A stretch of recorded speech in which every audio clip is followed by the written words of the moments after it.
আসসালামু আলাইকুম প্রিয় দর্শক, আপনাদের আমন্ত্রণ জানাচ্ছি আর টিভির সরাসরি সম্প্রচারিত স্বাস্থ্য বিষয়ক পরামর্শমূলক অনুষ্ঠান স্যাভলন সুস্থ থাকুন দেখবার জন্য। প্রিয় দর্শক, বলা হয়ে থাকে পৃথিবীর শতকরা প্রায় 90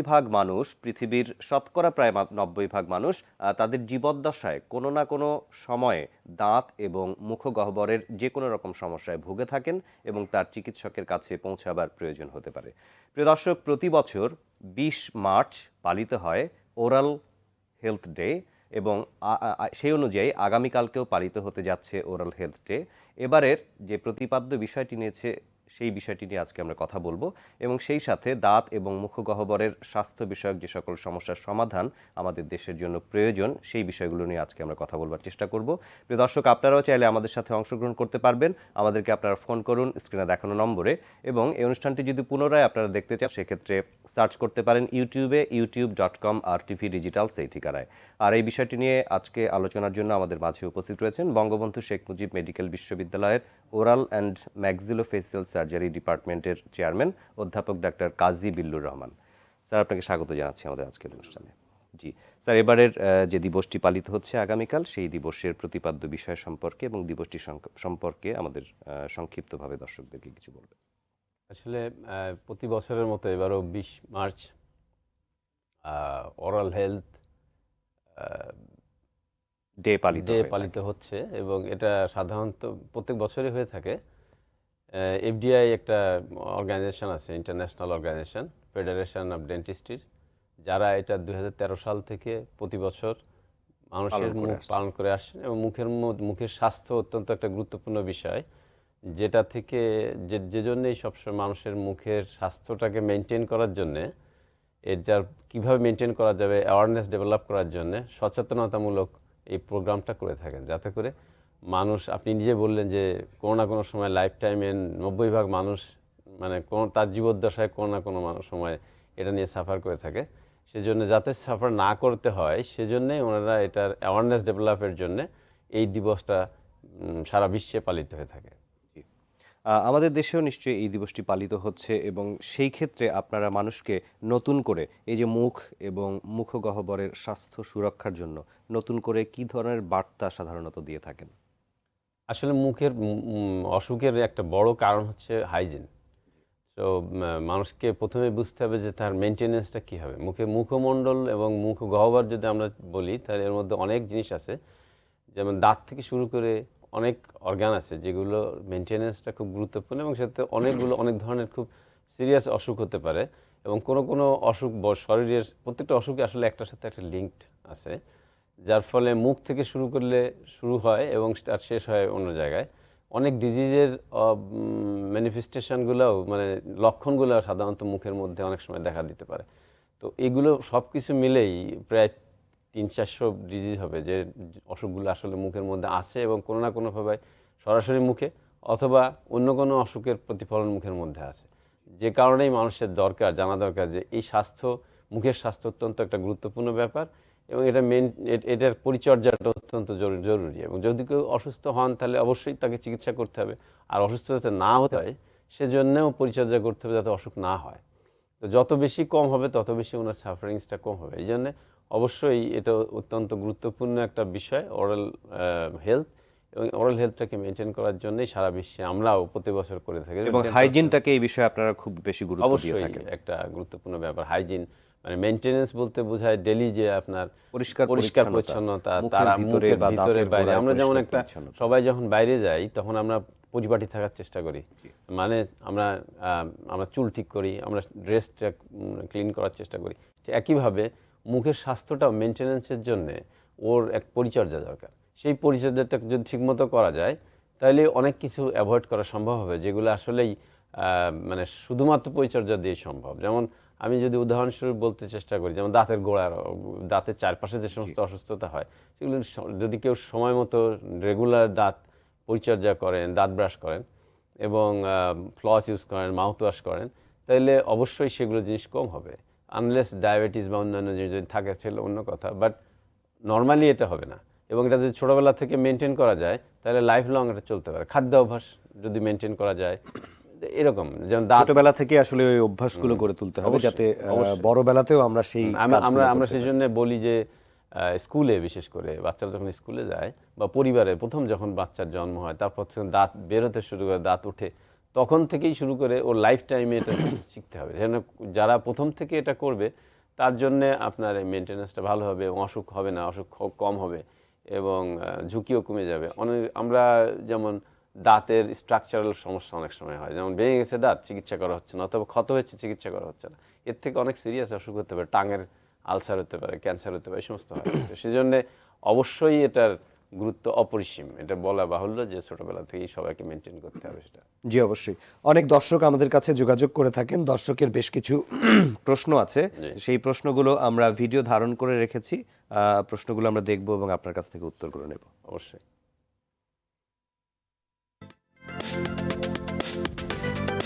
আমার নাম রাফি। স্যারের কাছে প্রশ্ন হচ্ছে, অনেক সময় অনেকজনকে দেখছি অ্যাক্সিডেন্ট করে মাড়ির দাঁতের নিচে যে হাড় আছে সেটি সহকারে দাঁত ভেঙে গেছে, অপারেশনের মাধ্যমে কি সেটি পুনরায় ফিরিয়ে আনা সম্ভব কিনা? আরেকটা বিষয় হচ্ছে, আমরা প্রায় শুনে থাকি দাঁতে পোকা ধরে, কালো হয়ে যায় এবং প্রচণ্ড ব্যথা করে, এগুলোর মুক্ত হওয়ার উপায় কি স্যার? ধন্যবাদ। আমার নাম শারমিন আক্তার। স্যারের কাছে আমার প্রশ্ন হচ্ছে, আমাদের ঢাকায় এখন অনেক খাবারের দোকান, বড় বড় রেস্টুরেন্ট, তাই আমরা শখ করে অনেকেই অনেক সময় এখন বাইরে খাবার খাই। তাই আমার প্রশ্ন হচ্ছে যে আমরা এই বাইরের জিনিসগুলো খাই, যেমন biryani, burger, pizza, junk food গুলোকে বলা হয়, সাথে কোল্ড ড্রিঙ্কস, এগুলো আমাদের দাঁতের জন্য কতটুকু ক্ষতিকর এবং এগুলো খাওয়ার পর এমন কিছু করতে পারি যেন আমাদের দাঁতের কোনো ক্ষতি না হয়? ধন্যবাদ।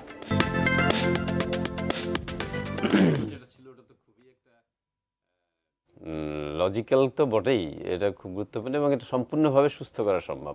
চল ভেঙে গেলে চল আর হাড়, মুখের যে কোনো হাড় ভাঙতে পারে, দাঁত সহ, দাঁত ছাড়া যে কোনো জায়গায়, তো প্রত্যেকটাতেই রিপেয়ার করা সম্ভব এবং আলটিমেটলি ফাইনালি এটা ঠিক আগের মতোই হয়ে যাবে, আনলেস একটু কষ্ট হবে। মানে আসলে যথাযথ চিকিৎসাটা দরকার। আমার যে ডিপার্টমেন্ট, আমি যেখানে কাজ করি, এটা মূল কাজই একটা হচ্ছে আপনার ফ্র্যাকচার যদি হয়ে থাকে, তাহলে চল ভেঙে গেলে সেটাকে সুস্থ করা এবং সম্পূর্ণভাবে সুস্থ করা সম্ভব।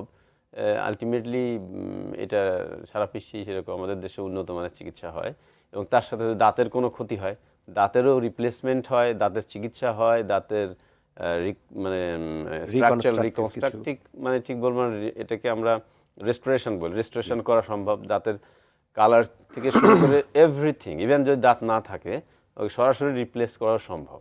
জি, উনি একটি কথা বলছিলেন যে আমরা অনেক সময় দাঁতের পোকার কথা শুনি বা দাঁতের অতিরিক্ত ময়লার কথা শুনি, সেই বিষয়গুলি সম্পর্কে দাঁতের পোকা বললে তো আসলে কিছু নেই। আমরা যেটা আমাদের কথ্য ভাষায়, গ্রামের মানুষ অথবা এমনি ভাষায় প্রচলিত আছে যে পোকা, আসলে পোকা বলে কিছু নেই। যেটা ক্যারিজ হয়, এটা ব্যাকটেরিয়াল কন্টামিনেশনের জন্য হয় এবং সেখানে দাঁতের স্ট্রাকচারে ক্ষত তৈরি হয়, গর্ত হয়। গর্তকে আমরা আমাদের ভাষায় ক্যাভিটিটা বলে। কারণ দাঁতের স্ট্রাকচার যখন লস করে ব্যাকটেরিয়া ওখানে ইনভেট করে, তখন আস্তে আস্তে আস্তে আস্তে বড় হয়। বড় হয়ে দাঁতের প্রত্যেকটা স্ট্রাকচার তো ভাইটাল, আমরা জানতে হবে সমস্ত জীবন্ত জিনিস নিয়ে আমরা কাজ করছি।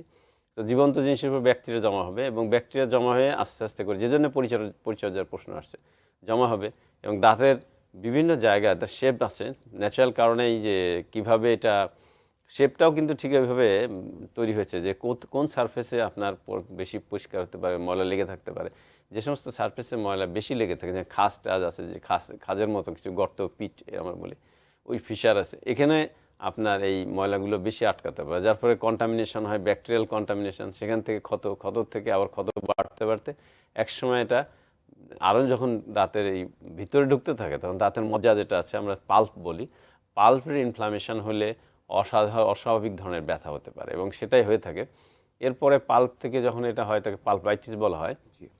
চিকিৎসার মাধ্যমে এটা সম্পূর্ণভাবে সুস্থ করা সম্ভব এবং সেটা যদি আমরা না করি, তাহলে আস্তে আস্তে ওই মজ্জাটা পচে যেতে পারে, পচে মানে নেক্রোসিস হয়ে যায়, এরপর আরও নিচে যেতে পারে। আর মজ্জা তো আসছে হাড়ের ভিতর থেকে, এখন আস্তে তাহলে দাঁতের যে রুটের মাথা থেকে আস্তে আস্তে এটা ঢুকেছে, তখন রুটের আশেপাশে যে হাড়, সেখানেও ক্ষতি হতে থাকে এবং এ থেকে আপনার অ্যাবসেস হতে পারে, মানে বড় ধরনের ঝুঁকিপূর্ণ অসুখ, যেমন ফোড়া বা আমরা যে পুজ জমে যেতে পারে এবং সে পুজ আবার আপনার মুখের ভিতরে বাইরে গলার দিকে আসতে পারে, অনেক সময় নিচে চলে যেতে পারে, এই সময় অনেক আপনি ডেঞ্জার। যেভাবে বললেন স্যার, বোঝা যাচ্ছে যে সবকিছুর মূলেই রয়েছে আসলে পরিষ্কার পরিচ্ছন্নতা। আমরা অবশ্যই। যদি অপরিষ্কার থাকতে শুরু করি বা আমরা নিয়মিত ব্রাশ না করি, সেখান থেকেই ধীরে ধীরে সমস্যাটি শুরু অবশ্যই, হয় অবশ্যই। এবং শেষ পর্যন্ত আপনি যেটি বলেছেন নেক্রোসিস পর্যন্ত যেতে পারে।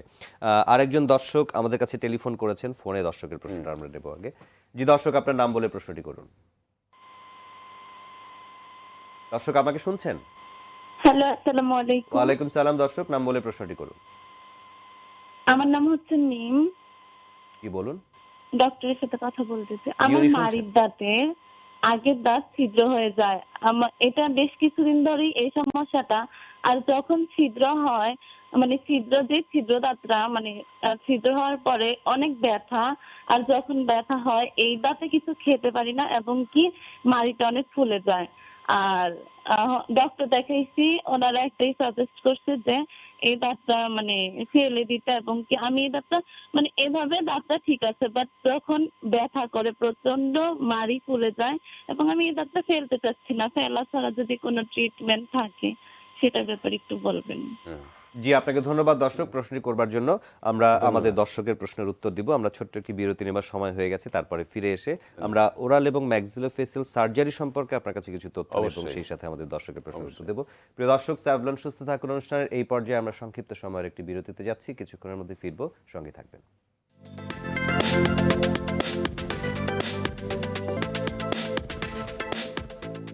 অনুষ্ঠানের আজকের পর্বে আমাদের আজকের আলোচনার বিষয় ওরাল হেলথ ডে এবং দাঁত ও মুখগহ্বরের সমস্যা। আমাদের সাথে আলোচনায় অংশগ্রহণ করছেন বঙ্গবন্ধু শেখ মুজিব মেডিকেল বিশ্ববিদ্যালয়ের ওরাল অ্যান্ড ম্যাক্সিলোফেসিয়াল সার্জারি বিভাগের চেয়ারম্যান অধ্যাপক ডাক্তার কাজী বিল্লুর রহমান। স্যার, বিরতির পূর্বে যে দর্শক আমাদের কাছে প্রশ্ন করেছিলেন, তিনি বলছিলেন যে তার কোনো একটি দাঁতে সমস্যা হচ্ছে, যার কারণে ব্যথা হচ্ছে। অনেকের কাছে তিনি পরামর্শ পেয়েছেন যে সেটি দাঁতটি তুলে ফেলতে হবে, এরকম সমস্যার কথা উনি বিস্তারিত বলেছেন। আপনার কি পরামর্শ থাকবে? মাড়ির দাঁতের কথা উনি বলেছেন। হ্যাঁ, ওনার প্রশ্নটা আমি যতদূর আমি বুঝতে পেরেছি যে যদি দাঁতে কোনো ছিদ্র হয়ে থাকে এবং সেই দাঁতটা যদি স্ট্রাকচার এমনভাবে ডিকেই না হয়, নষ্ট হয়, একদম মানে রিপেয়ারেবল না হয়, তাহলে সাধারণত সব দাঁতই এটা মানে রেস্টোরেশন করা গেলে সেটা অবশ্যই রাখতে হবে। শুধুমাত্র যদি উইজডম টিথ হয়, যেখানে উইজডম টিথে আসলে সিগনিফিক্যান্ট অনেক সময় কোনো কারণ নেই, চিবানোর জন্য খুব বেশি রোল প্লে করে না, এবং দাঁতের কিছু স্ট্রাকচারাল আছে, যেমন রুট অনেক বেশি কাজ ঠিকমতো করা যায় না, যে কারণ ছাড়া উইজডম টিথ ছাড়া যে কোনো দাঁতে যদি এ ধরনের সমস্যা হয়ে থাকে, প্রথম চেষ্টা থাকবে দাঁতকে রক্ষা করা, দাঁতটাকে রক্ষা করা। এবং সেজন্য ডেন্টাল সার্জনরা যথেষ্ট দক্ষ আমাদের দেশে আছে, এন্ডোডন্টিস্টরা আছেন যারা আরও বেশি দক্ষ, যারা ক্রিটিক্যাল এই সমস্ত চিকিৎসাও করে থাকেন। তো আমার মনে হয় উনি যেন ভালো একজন ডেন্টাল সার্জনের সাথে খুব ভালো করে পরামর্শ নিতে পারেন, আর না হলে এন্ডোডন্টিস্টের সাথে পরামর্শ নিতে পারেন, যারা দাঁতের ভিতরে শুধুমাত্র পাল্প এবং রুট এই সমস্ত জিনিস নিয়ে কাজ করে থাকেন। এবং আমার জানা মতে এখন বাংলাদেশে আসলে এই সাবজেক্ট অনেক ডেভেলপ করেছে, সব সাবজেক্টই ডেভেলপ করেছে, এই সাবজেক্ট অনেকেই ডেভেলপ করেছে। সুতরাং ওনাকে যদি আপনি বলতে চাইছেন হয়তো কিছু কিছু ক্ষেত্রে দাঁতকে ফেলে না দিয়ে রক্ষা করেও সে কি ট্রিটমেন্ট করা যায় সেই বিষয়ে ম্যাক্সিমাম ক্ষেত্রেই সেটা সম্ভব, যদি দাঁতের গঠনগত কোনো এমনভাবে না হয় যে ওটা রেস্টোরেশন করাই যাচ্ছে না। জি জি, শুধুমাত্র সেই ক্ষেত্রে এটা ফেলে দেওয়ার প্রশ্ন আসতে পারে। আর কিছু অসুখ আছে যেখানে হয়তো বা দাঁতের পেরিওডন্টাল মানে আশেপাশের কোনো টিস্যু কলা, সেখানে তার সাথে দেখা সিস্ট, টিউমার বা অন্য কোনো ডিজিজ আছে যেটা সম্ভব হচ্ছে না, সেগুলো ছাড়া সাধারণত দাঁত রেস্টোর করা সম্ভব, রাখা উচিত। জি স্যার, আপনি যেহেতু ওরাল অ্যান্ড ম্যাক্সিলোফেসিয়াল সার্জারি ডিপার্টমেন্টে কাজ করছেন এবং আমরা জানি যে বেশ কিছু জটিল অপারেশন বা বেশ কিছু ক্রিটিক্যাল কন্ডিশনের ক্ষেত্রে সেরকম কিছু অপারেশনের প্রয়োজন হতে পারে, এই ধরনের কিছু সিচুয়েশন যদি আমাদেরকে বলেন। অবশ্যই, ধন্যবাদ। আসলে ওরাল অ্যান্ড ম্যাক্সিলোফেসিয়াল সার্জারিতে আমি কাজ করছি অলমোস্ট 25 ইয়ার্স। তো এখানে অনেক জটিল অসুখ আছে, যে সমস্ত জিনিস আসলে সব বলে তো বোঝানো যাবে না। তার মধ্যে আমাদের দেশে খুব গুরুত্বপূর্ণ একটা অসুখ, সেটা হলো বাংলাদেশের কয়েকটা যদি আমরা ধরি, একটা ওরাল ক্যান্সার। ওরাল ক্যান্সারটা আসলে বাংলাদেশের যত ধরনের ক্যান্সারের যে রেশিও ইন্ডেক্সটা আমি দেখছিলাম, তার মধ্যে আপনার 2 নম্বরে আছে, এবং প্রায় 13,000-14,000 রোগী প্রত্যেক বছরই ক্যান্সারে আক্রান্ত হয়ে থাকে, এবং ওরাল ক্যান্সার সিগনিফিক্যান্টলি ইনক্রিজড আমাদের দেশে। তো এটার মূল কারণ হচ্ছে, কিন্তু এর সাথে অনেকটাই সম্পূর্ণভাবে নিশ্চিত বলা যাবে না, তবে মূল কারণ হচ্ছে আমাদের দেশে একটা বড় কারণ, সেটা হলো জর্দা পাতা, পান, সাদা পাতা, যেগুলো খাদ্য অভ্যাসের মতো মানুষ ইউজ করে থাকেন, স্মোকলেস টোবাকো আমরা বলে থাকি, যেটা একটা খুবই গুরুত্বপূর্ণ জিনিস। দাঁতের ভাঙা যে দাঁত মুখের মধ্যে থাকে সেটা একটা গুরুত্বপূর্ণ জিনিস। খুব রিসেন্টলি বা আমরা সবসময় দেখি যে টাঙে অনেক আলসার হয়, টাঙের সাইড দিয়ে আলসার হয়, এবং এই আলসারগুলো সাধারণত যেটা হয় দাঁত হয় কোনো না কোনোভাবে ওরাল ক্যাভিটি টাং বা জিহ্বা মুখের মধ্যে তার প্লেসমেন্টের ডিস্টার্ব ফিল করতে থাকে, হয় সে শার্প কোথাও থ্রাশ হয়, ক্ষত জায়গায় লাগতে থাকে, অথবা ভাঙা কোনো দাঁত থাকে যেটা কন্টিনিউয়াসলি টাচ করে ওখানে ঘা তৈরি করে, ক্ষত তৈরি করে, এবং সেখান থেকে আস্তে আস্তে ক্যান্সার হয় বলে আমরা জানি। এবং অবশ্যই তার সাথে আরও অনেক ফ্যাক্টর কাজ করে, এটা মাল্টি ফ্যাক্টোরিয়াল ডিজিজ। তো এই জন্য আমি বলছি যে এরকম কিছু অসুখ আছে আমাদের অত্যন্ত গুরুত্বপূর্ণ বলবো এই জন্যে যে সারা বিশ্বের মধ্যে বাংলাদেশের এই অবস্থানটা অনেকটা এরকম, এবং উই আর ফাইটিং অ্যাকচুয়ালি, আমরা এটা নিয়েই ফাইট করছি। এছাড়া আমাদের দেশে আরও আমরা যে সমস্ত কাজ করি তার মধ্যে যেমন একটু আগে এখন দর্শক কথা বললেন যে চোয়াল ভেঙে গেলে কি করব, মুখের যে কোনো হাড় ভেঙে গেলে আমরা কি করব, মুখমণ্ডল ফ্রন্টাল ট্রমাটিক বা আঘাতজনিত কারণেও হতে পারে, যদি চোয়াল ভেঙে যায় কী করবো, ইনফেকশন হলে আমরা কী করবো, ইনফেকশন নিয়ে আমরা কাজ করি। যেমন দাঁত থেকে অনেক সময় খুব সিভিয়ার ইনফেকশন হলে মানে জীবনের জন্য ঝুঁকিপূর্ণ হয়, সেগুলো এই ডিপার্টমেন্ট কাজ করে। চোয়াল ভেঙে গেলে সেটা আমরা রিপেয়ার করি, উপরের চোয়াল হোক, নিচের মুখমণ্ডলের যে কোনো হাড়, ফ্রন্টাল বোন থেকে বা কপাল থেকে শুরু করে চিন পর্যন্ত যা আছে সব। তারপরে ক্যান্সার আমি বললাম, টিউমার হয় অনেক সময়, টিউমারগুলো এখানে রিপেয়ার করা হয়।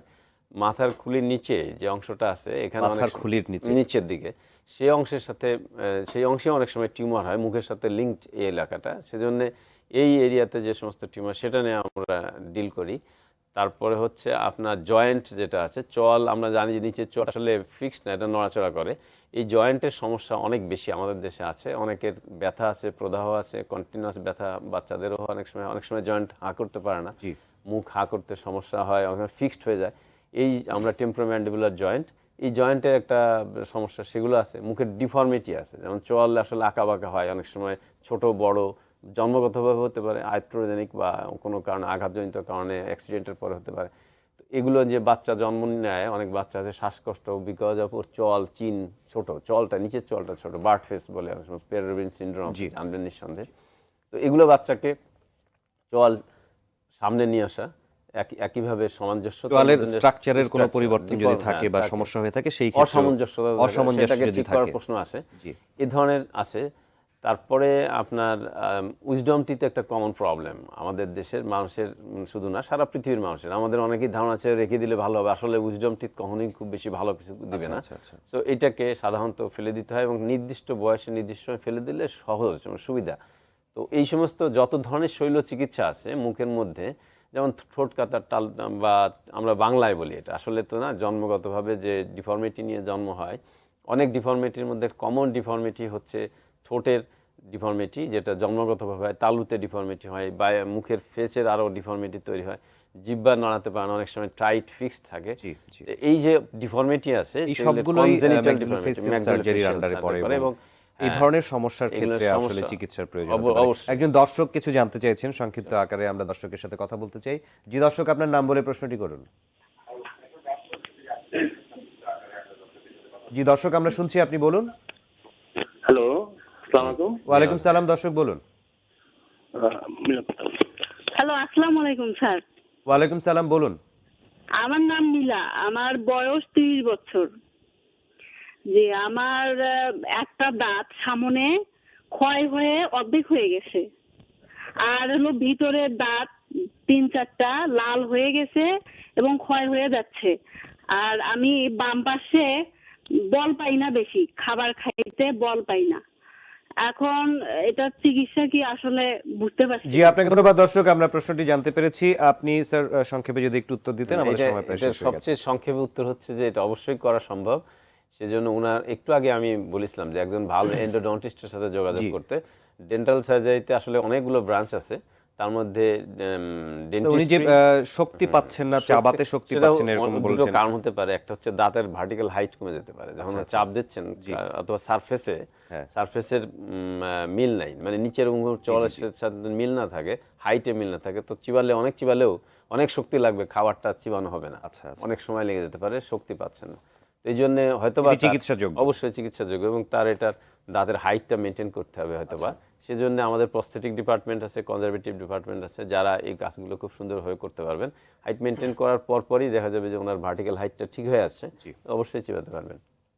কাজেই ওনার এই ক্ষেত্রে চিকিৎসা করা সম্ভব সম্ভব, এবং সম্ভব। আপনার কাছে আমরা যথেষ্ট গুরুত্বপূর্ণ বেশ কিছু তথ্য পেয়েছি। আপনাকে অনেক ধন্যবাদ আমাদের আজকের অনুষ্ঠানে সময় দেওয়ার জন্য। আপনাকেও ধন্যবাদ, দর্শকদের সবাইকে ধন্যবাদ। আসলে খুব অল্প সময়ের অল্প মধ্যে তো সময়ের এত মধ্যে বলা আমরা যায় না, আলোচনা তবুও করবার চেষ্টা যতটুকু সম্ভব। তো সবার প্রতি অনুরোধ সেটা হলো সবাই আপনারা মুখের স্বাস্থ্য নিয়ে সবাই চিন্তা করবেন এবং অ্যাওয়ারনেসটা আসলে দরকার এবং যদি- মুখগহ্বরের পরিষ্কার পরিষ্কার পরিচ্ছন্নতা নিয়ে যাতে পরিচ্ছন্নতা সবাই রাখা চিন্তা দরকার। করেন। আপনাকে অনেক ধন্যবাদ স্যার। আপনাকে ধন্যবাদ। প্রিয় দর্শক, এতক্ষণ আমরা দাঁত এবং মুখগহ্বরের যত্ন, পরিচর্যা এবং চিকিৎসা সম্পর্কে বেশ কিছু চমকদার তথ্য পেয়েছি। এখন আপনাদের জন্য রয়েছে স্যাভলন হেলথ টিপস।